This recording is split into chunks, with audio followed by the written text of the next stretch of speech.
नवमी महाराष्ट्रामध्ये भोंदूबाबांचा सुळसुळाट दिवसेंदिवस वाढतच चाललाय।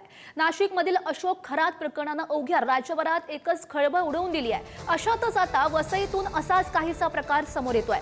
वसईमधील ऋषिकेश वैद्य या स्वयंघोषित धर्मगुरूनं पुण्यातील महिलेवर अत्याचार केलाय।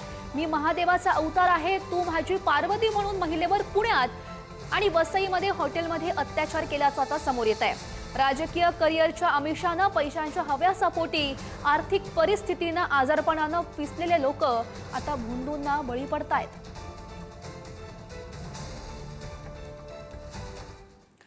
तर पुढारी न्यूजने ऋषिकेश वैद्यच्या भावाशी बोलण्याचा प्रयत्न केला।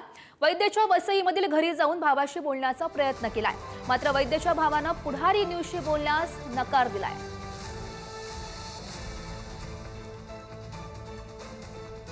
Thank you.